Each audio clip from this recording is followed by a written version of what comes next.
Up, guys, Carolina Jackpot coming at you June 26, 2022. Time to kick off the college football pick and prediction videos for the 2022 season. Today, we're talking about a team that has got some high hopes, got some real high hopes. Hopes of top 10 national ranking, hopes of an ACC championship, hopes of the playoffs. All those are some real lofty goals. Can they achieve them or not? Do they have the goods? Let's get into it right now. The 2022 NC State Wolfpack. Glad to see you here today on the Carolina Jackpot channel. If you're not subscribed to it, click the subscribe button below, okay? Click the bell, get the notifications. Hopefully you'll get them. And when Carolina Jackpot drops a new video, you'll be privy to it, and you can get it firsthand. So NC State finished up the 2021 season with a 9-3 record. They're 6-2 in the ACC, and quite honestly could have been 8-0 in the ACC. They were within 4 points of doing so. They dropped a game on the road at Miami 31-30. They also dropped a game at Wake Forest 45-42 kind of late in the season. That were the only two losses they had inside conference play. The majority of their conference games, they won in pretty impressive fashion. They had to come from behind to beat North Carolina in the last game of the season. That's a rivalry game, kind of to be expected. They blew out Syracuse, Louisville, Boston College, some teams in the past that they hadn't done so against. Also, with the big win in Week 4 at home, knocked off Clemson in overtime there when Clemson was fully healthy. So that was an impressive feather in the cap of Dave Doran and his bunch. Can they repeat that success this year? Well, let's see. I like to look at teams, and I like to look at their recruiting and see what they've got on the team. Now, this is a very, very heavily laden junior and senior team. A lot of the folks who were upperclassmen in 2020 took advantage of that extra COVID, playing the COVID year. You got a bonus for doing so. They've had some folks that have been injured and had to take take a year or so off. So they've got a couple of players on this team that have been around since 2017. That's a long time. But looking at the recruiting classes over the last few years, right now they're currently ranked number 50 in the country. They only got 8 commitments. In 2022, they finished up at number 77. Not good. 13th in the ACC. 37th in 2021. 43rd in 2020. Now, back in 2019, they finished 28th, and in 2018, they finished 26th. So, that leads me to believe that a lot of these guys on here who are juniors and seniors now were product of those two classes. I haven't researched it that deep, but the numbers would suggest such. That, you know, this record you had last year and the record that folks are projecting you to have in 2022 could be a product of some really good recruiting in 2019, 2018. And not that recruiting at the 28th and, I'm sorry, y'all, you're getting hot in here. The 28th and 6th level in the country is, you know, heads and shoulders above everybody else. But it's probably good for about second or third, I would think, in the ACC, if not fourth. So good job there. Holiday Bowl last year is where NC State was destined to go to play UCLA. That bowl game was actually canceled. UCLA had an outbreak of COVID. COVID still was affecting a little bit of stuff last year, so that game was not played. Their quarterback, Devin Leary, is a key piece to the regime at the 35 touchdowns last year, right? 5 interceptions on the year. Threw for 3,400 yards in 2021. So, I mean, he was lighting it up through the air. Threw for over 300 yards in 6 different games. And this team is returning 3 starters on the interior of that offensive line. But they're going to have to replace their 2 tackles, which can be a little bit tricky, especially for a quarterback. One of those guys, you know, is protecting his blind side. They also got to replace their tight end, Emeka Amizi, who was also their leading receiver last year with a little over 800 yards. Don't normally see that from a tight end, but they had one last year at NC State that they threw the ball to, and they used a lot in the passing game. So that guy's not going to be easy to replace. You also got to replace your top two running backs, Zonovan Bam. I love to say that. Zonovan Bam Knight, 753 yards and 3 touchdowns, and Ricky Person, 636 yards and 5 touchdowns. Who's going to replace those two? Well, you got a kid named Jordan Houston there who ran for 526 yards in 2019. Yeah, I guess he's been injured a little bit too. And then you have a newcomer here, Dini Sumo Karingabe. I know I didn't pronounce that anywhere close to correctly, but he's 6 foot, 210. Looks to be a big bruiser in the backfield, and it drew some attention from the coaches in spring practice. Wide receiver wise, you're in pretty good shape there. You returned Thayer Thomas, 8 touchdowns last year, about 12 yards a catch. And then the more downfield threat, Devin Carter, 18 yards a catch with 6 touchdowns. Looking at the top 5 receivers last year, they accounted for 2,400 receiving yards for NC State. However, Devin Leary threw for 3,400 yards, so 1,000 of those yards were unaccounted for. I'm assuming that some of them went to Zonovan Bam Knight, but I don't know where the rest of them went. So there must have had some more targets there that grabbed about 200-300 yards worth of catches there. I'm thinking maybe till you get that offensive line issues worked out, until you get your running back situation on square footing, I'm thinking you may struggle just a little bit offensively at the beginning of the season. That's just my gut feeling with NC State going into 2022. Defensively, you had a lot of injuries in 2021. You still were only allowing 20 points per game, which was good for number 14 nationally and number 2 in the ACC, behind only Clemson, I would assume. Don't know that for fact, but yeah.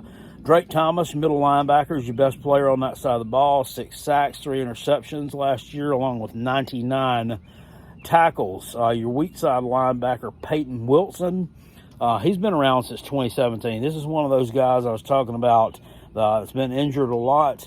However, in the shortened COVID year of 2020, he still racked up 108 tackles in those 10 games. Then, I guess, plus your bowl game at the end of the year. So he has the ability to produce. Will he be able to do it? We'll see. You run that 3-3-5 defense there. It's anchored up front by nose guard Corey Duran and defensive tackle Savion Jackson. Both these guys are experienced. They've been around for a while. You run that 5 defensive backs, your strong center, strong safety Tanner Engel, 82 tackles last year, who's second leading tackler on the team.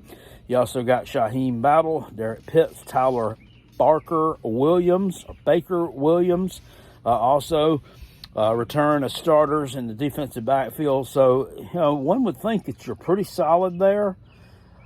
However, just kind of looking at last year's schedule and last year's results, you handled the teams that you should have handled, and you handled the teams that really didn't bring a lot to the table offensively.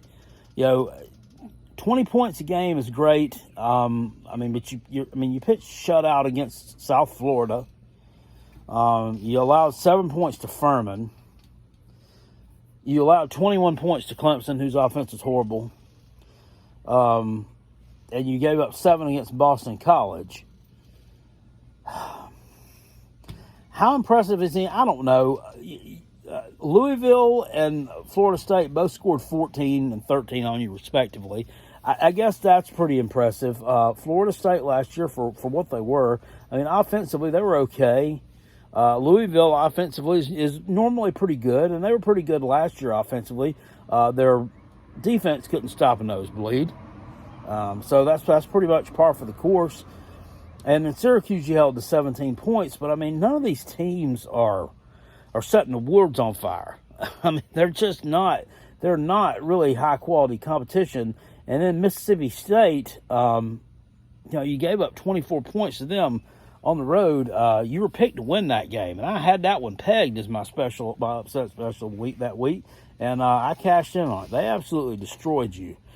So I don't know. Let's get back to the rest of the roster here real quick. On special teams, Christopher Dunn, 13 and 19 last year on field goals, 80% for his career with a long of 53 yards. Guys never missed an extra point either. 170 straight extra points that have been good. God, Christopher, if only you could have been around in 2016. A lot of y'all probably don't know what I'm talking about. The punter, Shane McDonough, is a grad transfer from Towson. And then you say, why we need a grad transfer from Towson? Well, this guy had an average 41 yards per punt, and he put a ton of punts inside the 15-yard line for Towson, which is that's a really good weapon to have to flip the field a little bit. Thayer Thomas, the wide receiver, looks like he's going to probably return most of your kicks this year. So you should be in pretty good shape there. Last year was a punt returner, and he averaged about 10 yards per punt return.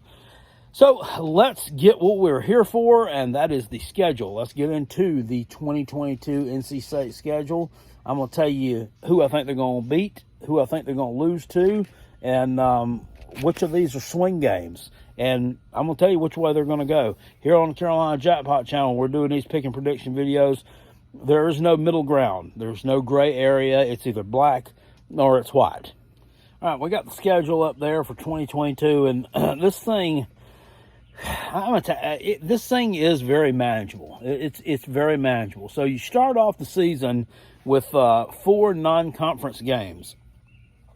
You're going to have to go 4-0 in the non-con. You really need to go 4-0 in the non-con if you want to have the kind of season that you want to have, that people think you're going to have. Can we do it? Let's see. September 3rd, you're on the road at East Carolina. Two teams haven't played in a few years. These folks, you don't know a whole lot about football in the state of North Carolina. Nobody really talks about a whole heck of a lot nationally. But East Carolina and North Carolina State do not like each other one bit. East Carolina has long felt disrespected by the rest of the schools of the University of North Carolina system, I guess you would say. And they don't like NC State at all. This is going to be a tough game for NC State. Tough place for you to start out at. Defensively, I think NC State is better than East Carolina. Offensively, I don't know. East Carolina is returning Holt Nailers at quarterback. You got a good running back, Keaton Mitchell, coming back. They're going to test you, but I think the NC State's defense will be the story here, and I think you'll win this game. It's going to be tough. Going to be an ugly game, maybe a little bit nasty. God, it's going to be hot too. But I think that NC State will go on the road and win this one. I expect this one will be played at night as well. Should be a packed house there. Plenty of NC State fans in attendance as well. You go 1-0. NC State beats East Carolina. Next week, you are at home against Charleston Southern. Not going to spend a lot of time on that one. Charleston Southern, FCS team from the Big South Conference, simply not able to compete at all. NC State will be playing backups by the end of the second quarter. Things get a little bit interesting week 3. NC State takes on Texas Tech. at home. It's a different kind of matchup, isn't it? I don't know that these two have necessarily ever hooked it up on the football field before, but they are on September 17th in Raleigh. Texas Tech brings in a new head coach this year. They finished up 7-6 last year, and the thing about it is they had a bowl win, and it was a blowout win. They boat raced the Mississippi State team that obliterated you in week 2.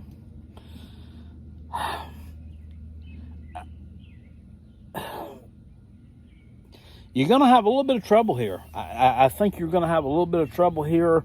This team is going to score a little bit on you. They're going to score early. They're going to score often. I think the NC State will match them point for point. I look for this game to be a shootout. Like I said, I think NC State's defense is good because it's laden with a lot of players who have been there for a while. I don't think it's good because that defense, because I think it's necessarily that talented. I think it's good because it's experienced. You don't experience teams like Texas Tech all that often. This is going to be a tough test in September.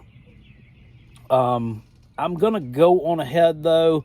I'm going to give you the benefit of the doubt, NC State. I hope you don't let me down. I'm going to give you a win here. I think you have got just a little bit more gas in the tank than Texas Tech is going to have. New coach, new coaching staff coming over.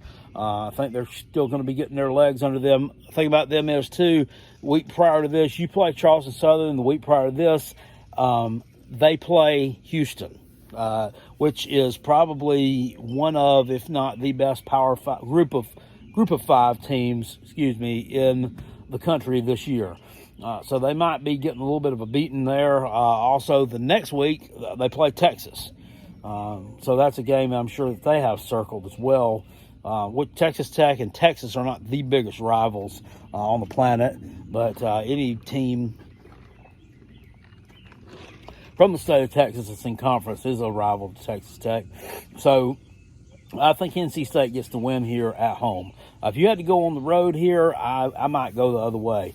But I'm going to go with Texas or NC State at home. You're 3-0. You go 4-0 the next week. You're at home against UConn. Not much to say there. One of the worst teams in the FBS last year.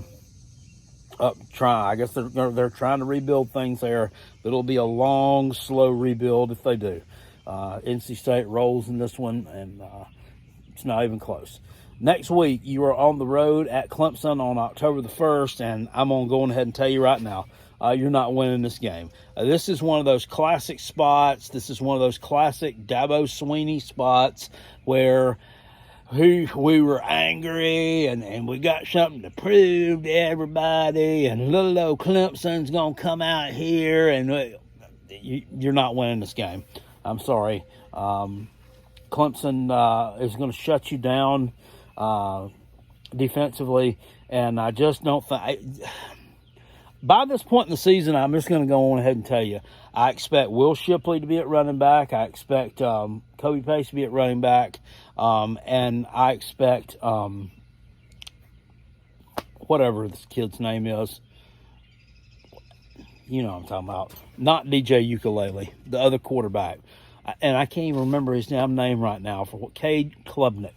I knew that if I forgot his name, a Tater fan would come in the comment section a little bit there. Well, you're going to know his name before long because he's going to be your team's daddy. Blah, blah, blah, blah. Sorry. I hate them so much that I can't even do a prediction video with a straight face. But they're going to beat you. You go 4-1. The next week, you're at home against Florida State. I think you rebound a little bit there. I think you get to win against Florida State. Don't know quite what to make of them right now. Are they improving? The scores last year would indicate that maybe so. I mean, that they were like Miami won like 6 or 7 games down the stretch and only losses to Florida State. They almost won in Clemson last year. But then, they've turned around and done things like lose to Jacksonville State. They lost to Florida last year when Florida was their absolute perfect chance to beat Florida, and they still couldn't do it. So I'm not sold on Florida State.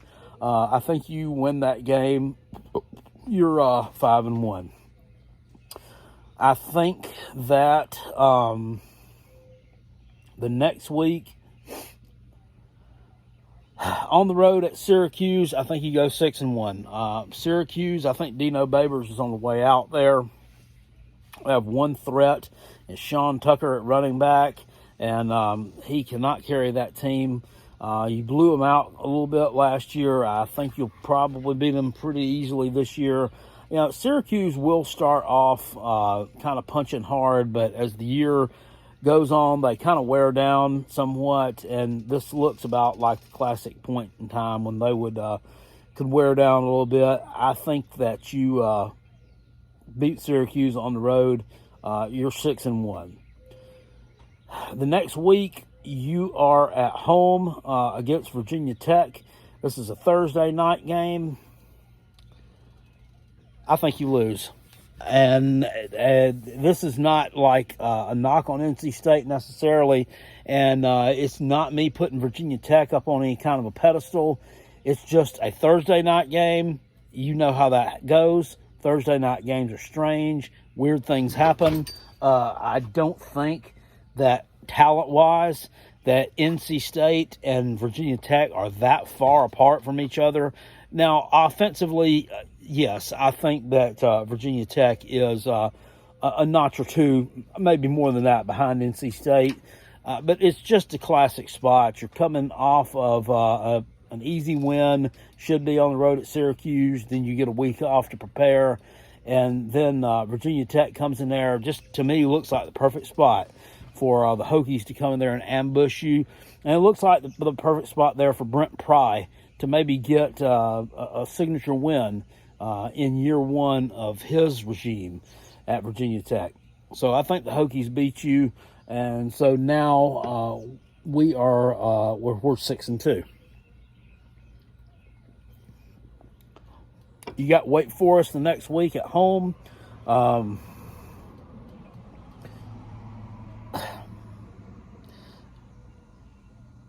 Again, a little bit of a strange scheduling spot there. That one is, okay, what's the next Saturday? Excuse me, I'm getting a little confused ahead of myself. Wake Forest, I don't know what to make of them. Offensively, we know they're going to be really good. Defensively, they're going to be bad. This game last year was back and forth on the road. I think this year, the revenge matchup goes your way. I think you beat Wake Forest at home, and you're 7-2. You got Boston College at home the next week. I think you're 8-2. Boston College is, Phil Jurkovec, really good quarterback there. Zay Flowers, I don't know if he's back again this year for Boston College or no, but he is decent there. But they've lost a lot, also, especially on the lines of scrimmage.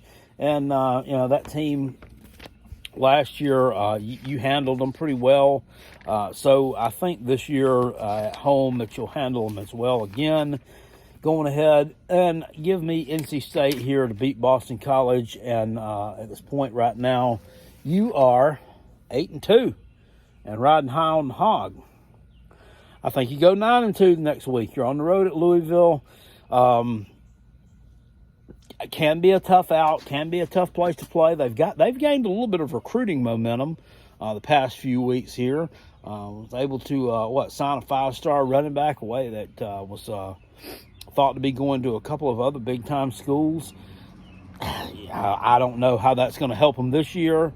Their coach, Dave Doran, is a proven liar and just a trash head coach. We know that. But Malik Cunningham, dynamic playmaker, on the offensive side of the ball from the quarterback position. I think, however, that you've got enough gas in the tank offensively to outscore them again. I think this will be one of those Wake Forest type games or one of those Texas Tech type games. I don't think we're going to see another 28-13 against Louisville this year on the road. I think this is going to be a high-scoring affair, one that I think you win. You're 9-2. The season finale on a Friday on November the 25th. That's the Friday, the day after Thanksgiving. You're on the road at North Carolina. You had to come from behind to beat them this past season. They'll have some questions at the quarterback position. They should be okay at wide receiver and most of the other positions on the offensive side of the football. And I think Mac Brown has still got something in his hip pocket. I think that NC State or North Carolina may be a sneaky team in the ACC Coastal. A lot of people aren't counting on this year. That may win a couple of games that people aren't expecting them to win. I think this is one of them. I think that North Carolina beats you on the road. I think they get a little bit of revenge for last year. A very back-and-forth series. Right now, on paper, yes, you're a little better than North Carolina, but you're not that much better. And home field advantage, I think, will sway that one in the favor of the Tar Heels. I think they take this matchup. And I think it could be like a 4-point game like we saw last year. I think we could see you get out in front early, and then they come back and win this one. But that's where I stand on that one. I think the NC State's finishing the season up 9-3. I think you're going to finish up exactly where they had you finishing up last year. You're projected to go 10-2. As overall record and 6-2 in the ACC, according to the folks over at Athlon Sports. So, I think these might be the two games that they may have you losing to Clemson and Wake Forest. I think there's another one in there somewhere. I think you lose that Virginia Tech game, and then I think you lose those road games at Clemson and North Carolina. All right, so that's all I got, guys. So you tell me down in the comment section below, what do you think? How do you think NC State's going to finish up the 2022 season? You think they can challenge Clemson for the ACC Atlantic this year? You think they could win it? Do you think Wake Forest is going to win the ACC Atlantic? Do you think that it may be a dark horse that we're not thinking about? Maybe a Louisville, maybe a Florida State. Let me know down in the comment section below. If you enjoyed this video, please hit it with a thumbs up. Please subscribe to the channel if you're not already. I would appreciate it, and I will see you guys later. Peace, and I'm out of here, and I go Gamecocks. Woo! Lord have mercy.